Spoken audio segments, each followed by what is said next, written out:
Assalamualaikum warahmatullahi wabarakatuh. My name is Aisyah Aini. I'm from 10 Science 4. Here I will a story called Cinderella. Through this story, we will learn that patience and kindness will give beautiful result. His life was very miserable because he was ridiculed, enslaved, and tortured by his mother and stepsister. Cinderella, half-sister, and stepmother want to control property and intend to eliminate Cinderella. Cinderella is described as a kind and brave person, even though her mother and stepsister were always mean and unfair to her. Cinderella was still kind to them. Cinderella is a beautiful, kind-hearted girl, and always tries to maintain her modesty even in the midst of difficulties. Because of that attitude that drove Cinderella to get so much happiness, until finally Cinderella lived happily and success in marrying the prince, becoming queen in the kingdom.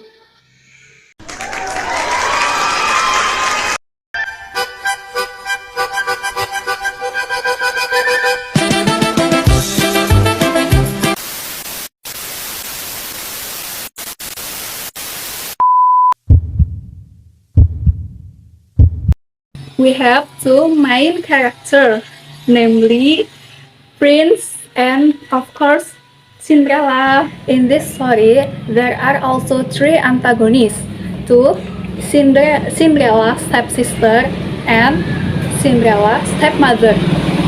Cinderella also met a beautiful fairy godmother. Tada! Tada!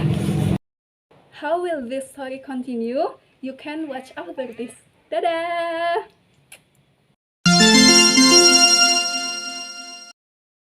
Once upon a time, there lived a girl called Cinderella.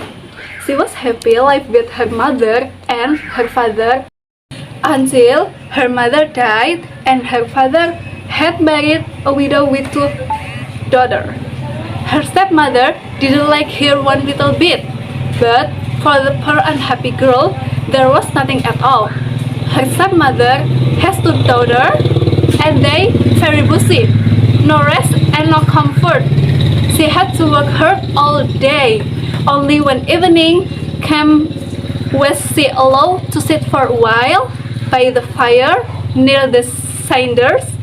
That's why everybody called her Cinderella. Cinderella used to spend long hours all alone talking to the cat, and the cat always said meow, which really means cheer up.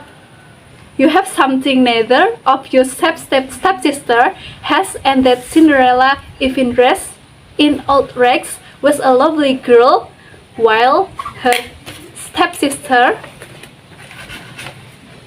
no matter how splendid and elegant their clothes, were still clumsy, lumpy, and ugly, and always called B.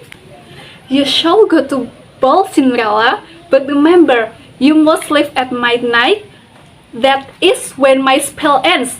Your coach will turn back into a pumpkin, and the horse will become mice again.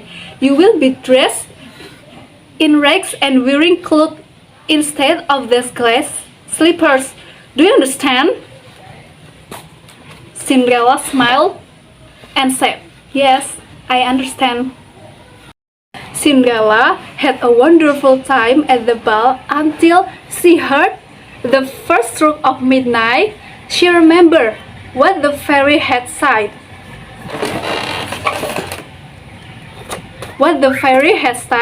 And without a word of goodbye, she slipped from the prince's arm and ran down the step.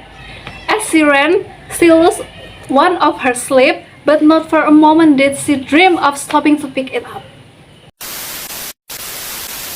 If the last stroke of midnight were to sound, oh, what a disaster that will be! Out she fled and vanished into the night. The prince, who was now madly in love with her, picked up the slipper and said to his minister, "Go and search everywhere for the girl whose foot the slipper first. I will never be content until I find her. So the minister tried the slipper on the floor of every girl in the land until only Cinderella was left. Suddenly, the fairy appeared and waved her magic hand in a flash. Cinderella appeared in a splendid dress, shining with youth and beauty. Her stepmother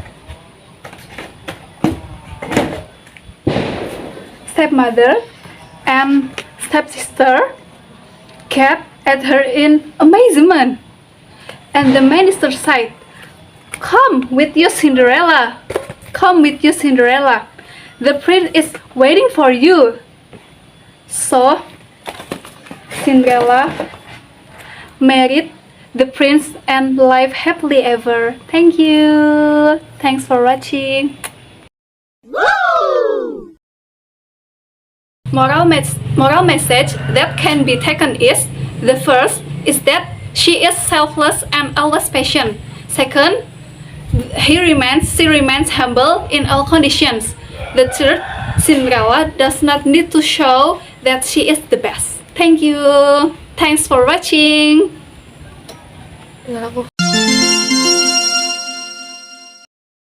Once upon a time,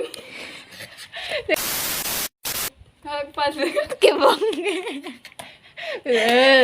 Lah kok gue nggak ngapa? ini lagi cerita now.